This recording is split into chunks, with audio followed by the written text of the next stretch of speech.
Hello, everybody. Smarter Cowboy here. Yeah, I did. I coded. But let me give you the first. Let me give you the story on that. No, it's not. It's not clickbait. Yeah, I coded. I My heart stopped beating for like 3 to 4 seconds. But let me tell you the story of what's going on. So January 19th. I was ready to go get the hardware reinstalled on this right leg.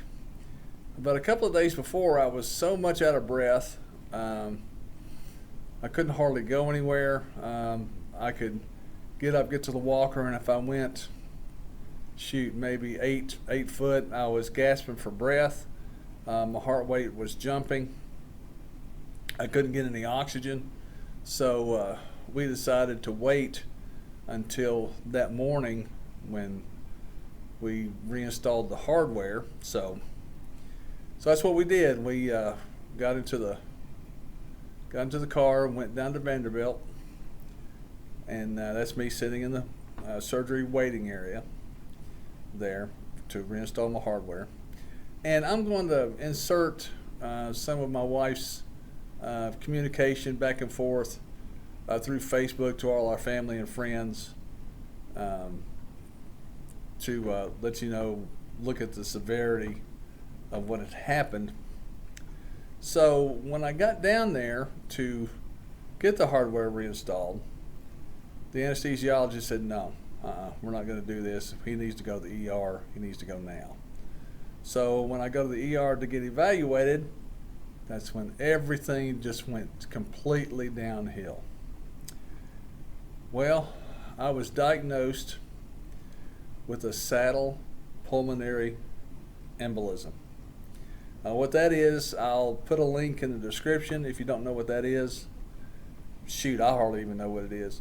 It's a blood clot that was dislodged from somewhere on the body and trying to get into the pulmonary artery of the heart.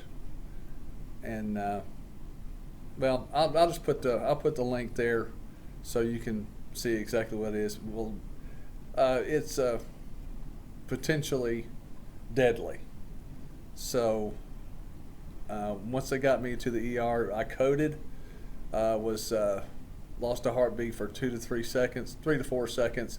They gave me the shock with the AED, and then did chest compressions, and I think I might have bruised the ribs. I don't think they're cracked or anything, but I don't know that for certain. But I don't think anything's bruised. So what they did, they was working on me there, and then they went up to my groin area and did the catheter rotor-rooter thing, and did all that, and got as much of the blood clot out as they could. And then they put me on a ventilator, and you'll see the pictures in the cardiac ICU, me on the vent, and I got like 4 or 5 antibiotics there, and blood thinners and all that good stuff in the ICU. But I was very, very, very sick man. So right now I'm doing really well. I'm at Encompass, my home away from home. So I'm going to strengthen this leg up and go back to the cardiac doctor for him to scan my heart again to see. It was some damage on the right side of my heart.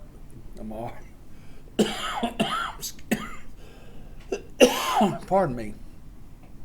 Right side of my heart. So they're keeping an eye on that, and I'm on I can never remember. I'll put the name here. Warfarin, I forget now what it was. I wrote down some notes here. A saddle pulmonary embolism is a rare type of pulmonary embolism. The mortality rate is 70 to 80%, so that's a good thing. So more than likely, I will be on blood thinner for like 6 months, and Eliquis, that's what it is, Eliquis, and maybe lifelong. I don't know. So those are the quick notes I jotted down. So I'll be on those blood thinners for 6 months, maybe, like I said, maybe even lifelong. Low sodium diet, get the salt off, so no more salty stuff for me, which is fine. I'd rather sacrifice that than be dead. What my wife is saying and what the doctor's been saying, that it's an absolute miracle that I'm alive. So for all those people that have been praying for me through all this ordeal, thank you very much. And I really do appreciate it. I think God's been watching over me. He's not finished with me yet, being on this earth. So I have a lot of my Facebook friends and everything that have been praying for me since all this went down, January 19th.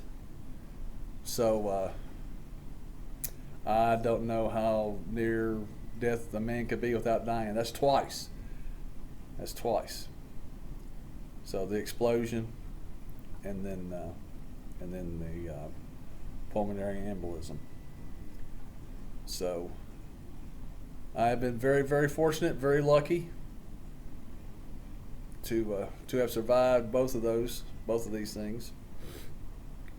I'm doing the therapy now to get stronger, and then hopefully to get the hardware put back in, and we'll try to go from there again. I just got to keep going forward. But yeah, I wanted to put this as a premiere, so to give everybody a chance to be there once it premieres, and to let you know that yes, I did code. I was technically dead for like 3 to 4 seconds, and then they did the CPR and the AED and the MICKEYMOUSE and all that stuff. So, but that's it. That's all I got. So if you would just keep praying for me and my family, especially my wife and my daughter. They have gone through so much with me. And just give them a prayer to give them some strength and guidance through all this stuff. And Mrs. Cowboy's been a godsend. There's no other way to put it. She has been. So, and my daughter, she's there anytime I needed her for anything. God bless them. But yeah, my Mrs. Cowboy has been there every step of the way for me. So, well, that's it. That's all I got. So, thank you very much for watching, and we'll catch you guys and gals later. This is the Smyrna Cowboy here in Franklin, Tennessee, visiting. What is this place? I've never been here before. Oh yeah, Encompass Health and Rehabilitation Center in Franklin. Wishing you and yours a good day. And until next time, adios.